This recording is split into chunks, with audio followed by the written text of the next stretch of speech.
So life in a char grill wasn't always easy. It was the coals, the flames, searing heat. It was the stink, the smell, your hair, your lungs, your face. You could wipe it off after service. It was really tough. It was the cleaning, the scrubbing of it, and it was so busy because it was bacon and lamb chops, and it was heart, and it was kidneys, and it was liver, and it was chops, and it was bacon, and it was a busy place to work. You'd be sweating away like an absolute one, and you'd stink, and you'd smell in your hands, and the whole damn thing. You felt as though you're one of those kind of Quentin Tarantino bandit movies. Not that they were created in those days, but that made me really think about what would happen when the menu changed. And in those days, it probably changed 4 times a year, apart from the menu that existed every day, which was the plat du jour, or the TDH as it was called in those days, where you kind of make up a menu every single day. But the planning and communication and structure involved with menu planning, I was shocked at. I thought it was just kind of change that and put that on and cook it, but of course everybody needed to be trained and shown how it needs to be created and displayed and presented, and the garnishes, and wow, it was really complex. And how do you do it, and how do we do it, and what's he think and what's she say, and it was a really difficult thing. Portion control. So when a menu change first hit me when I was small, little, tiny, whatever, wow, that was a real kind of, my God, we're changing the menu. And then occasionally they'd let me do the staff food, which was quite good because I could really go off on one, and as long as I kind of kept the costs under control, I began to become quite a little star. Because the staff loved me and really thought I was fantastic and quite sweet, and thought the food was really good. And from that, then occasionally they'd let me do the prep for a banquet, or a function as they used to call it in those days. So there'd be 40 or 50 or 100 people, and I would then get on making the soup for it, or the main course, which was it's good. You begin to think of a different way of service other than a la carte and coffee shops and brasseries. You began to see a different side of things. Then we got a new general manager, a guy called Paul Vincent, who was very professional. He kind of knew his stuff on food, and he, unlike lots of the other kind of managers and people in morning suits, he began to talk to me about food, and he was very much wanting to change stuff. And even though I was a little boy, I suppose in some ways, he used to talk to me about food and what he wanted to see and how things could change, which was really good. And then I remember one Christmas we used to have a Christmas package where people would arrive on Christmas Eve and do this on Christmas Day morning, and Santa, the head chef, used to dress up as Santa, who couldn't be more of an inappropriate character probably in those days to dress up as Santa. He would then give out the presents. I'm sure that there was always a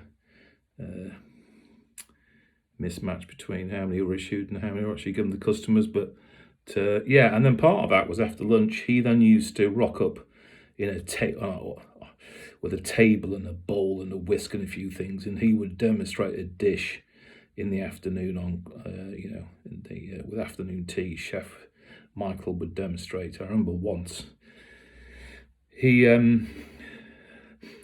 was inappropriately behaved, whatever the word is, God knows what the hell the expression is, but he was not in a good shape of mind, and was incapable of demonstrating, incapable of most things.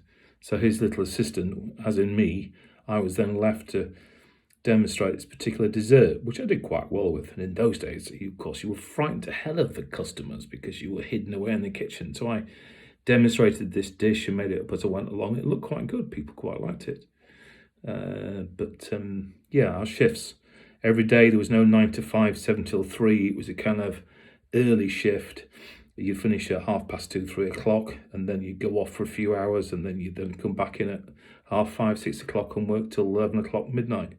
And you do that day after day, and I used to try and go home on my bike and get a few hours and then come back, and the whizzing round those little roads of Hutton, Cranswick and Driffield like some kind of madman with my chin on the tank, thinking I was kind of Barry Sheen or Steve Parish or something, which was really, really good.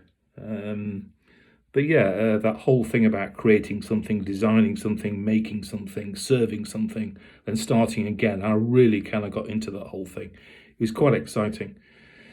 And the moment you got too cocky, the thing fell to pieces and service went wrong, or there were complaints or issues, whatever. But Roy Briggs, who was the number two, I think he was the number two sous chef, he was a big James Hunt fan, and him and his other cohorts used to smoke Marlboro.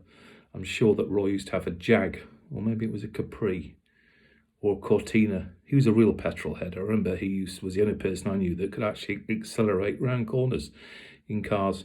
So yeah, he was a good guy, but he didn't really get on with the head chef, which was quite difficult. But a fascinating character. And yeah, you look at a kitchen, and you in the beginning, when you're young, you begin to think, why do they have these big tall white hats? Well, the secret to the big tall white hats, the original ones were cloth, but then of course they went paper and disposable ones, was that the taller the hat, the more senior you were. So when you looked through a whole load of people running around kitchens, it was the tall hat that was in charge. That's what the whole thing was about, which was quite good. But every day for me was roasting bones, colouring bones, roasting bones, making stocks every single day. It was bubbly hubbly and big pans and things boiling away that continued on and on and on. And it was really exciting, but then of course quite scary. Because it wasn't about maths, it wasn't about spelling, it wasn't about English, it wasn't about science, it was about creating and making things. And you could be quite a kind of a warrior. I remember once or twice I fell off my bike, late at night.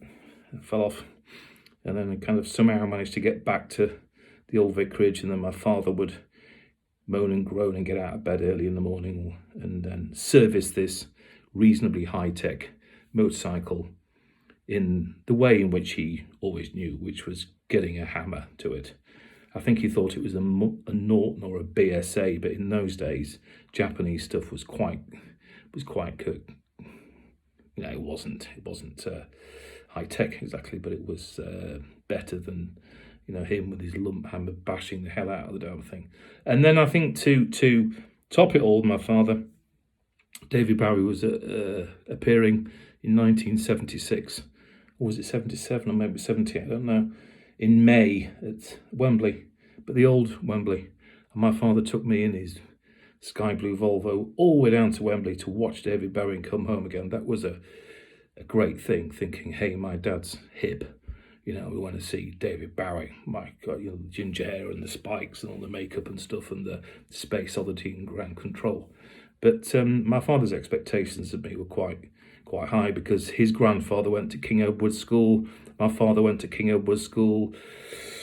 Everybody and their dog within the family went to King Edward's School. My father was quite an accomplished musician and did very well in management. And then my great-grandfather, he played for the MCC and Sussex. He was a professional cricketer.